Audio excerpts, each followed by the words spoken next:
From 1776 to 1865, the slavery of African Americans was legal in the United States. They lived in unsanitary conditions and faced many health problems from a lack of proper nutrition and medical treatment. Excessive labor drove many of them to die from diseases. During this time, women faced many problems as well. They were without suffrage and grew restless from working at home all day. They felt that they could do more, such as opening shops, doing business, providing, and influencing. Sojourner Truth was an African-American woman who escaped slavery and became a women's rights activist and abolitionist, changing the world for the better when women and African-Americans alike were not treated equally. Sojourner Truth was born Isabella Bonfrey in 1797, the second youngest out of her 12 siblings. Her parents, Elizabeth and James Bonfrey, were both slaves working for a man named Colonel Hardenberg. They resided in Osler County, New York, while living under the Hardenberg's ownership. The colonel soon died, and the Bonfreys were then passed on to his son Charles Hardenberg. After the death of Charles in 1806, Isabella was sold for a flock of sheep and $100 to a new owner, John Dumont, at age 9. Neely would beat her regularly, a common punishment slaves faced, due to the fact she could not follow his orders correctly.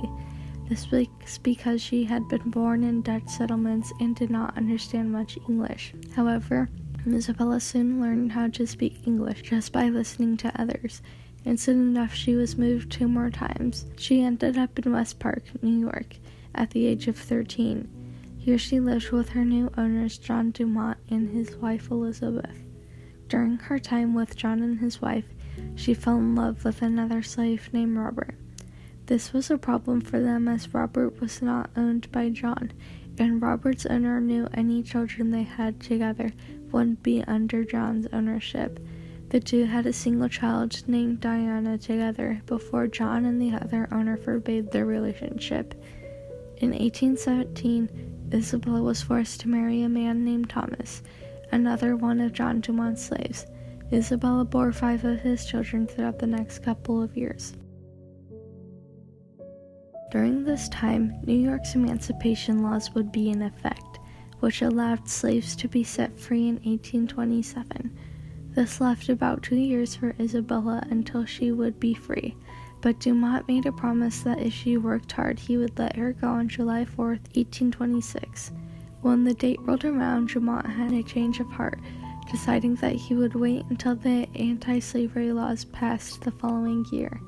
Isabella was upset that he went back on his word and decided to leave, grabbing her infant daughter, Sophia, and taking her along the way to New Paltz, New York. Isabella took refuge with a Christian couple, Isaac and Maria Van Wagenen. Dumont found out about Isabella soon enough, but the Vans offered him $20 when he arrived to reclaim Isabella and Sophia. Their friendliness helped Isabella learn that whites and African Americans alike could live in peace, and that despite the people she was raised with, the two groups did not have to be enemies. In 1827, the anti-slavery laws were in full effect, but this did not stop John Dumont from selling one of Bonfrey's sons to a resident in Alabama. With the help of the Vans, Isabella was able to file a lawsuit against John, and after a few months she became the first ever black woman to sue a white male and win in the U.S. Bonfrey regained custody and began the next chapter of her life as a free slave. The Van Wagenens had a major impact on Isabella's spirituality. She converted to Christianity and bid the Van Wagenens farewell, heading off to New York City along with her son Peter in 1829. She worked as a housekeeper for a Christian named Elisha Pearson, who was a successful preacher and businessman. Just 3 years later, she went to work for another successful preacher, Robert Matthews. Robert Matthews was somewhat of a cult leader, tricking successful men into giving him large sums of money in exchange for empty promises. When Elisha Pearson died of poisoning, Robert and Isabella were blamed. They were both acquitted and went their separate ways, with Isabella starting her new career, which would change many lives for the better. Isabella's faith grew, and she changed her name to Sojourner Truth in 1843 after turning to God for help.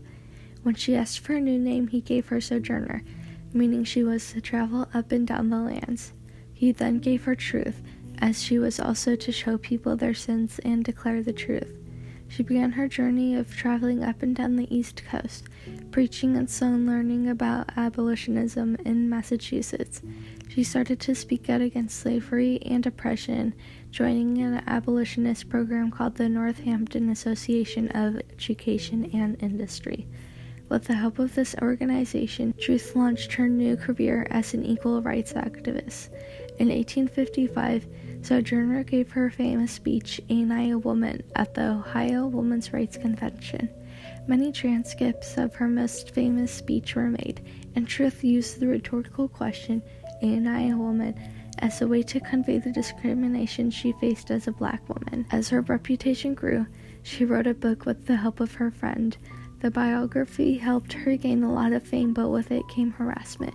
Truth was physically assaulted by an angry mob, and as a result, she was forced to walk with a cane for the rest of her life. Sojourner was also faced with the problem that many male abolitionist leaders were focused on rights for black males, and after achieving these things, they would leave black and white women without suffrage and as the same rights as men. She expressed these concerns in the many speeches she gave over the course of the upcoming years, while also speaking out against slavery until the Civil War began. She swayed and captivated the audience by showing them how cruel slavery was and sharing her own experiences, along with promising them that African Americans could live in peace with them rather than hatred. When the Civil War began, Truth helped gather supplies for black troops. Like Harriet Tubman, she also helped to recruit black men for the Civil War and rallied people to donate supplies such as clothes, food, and other supplies for black refugees. Truth stayed in Washington, D.C. during this time, working for the National Freedmen's Association and eventually catching the eye of President Abraham Lincoln.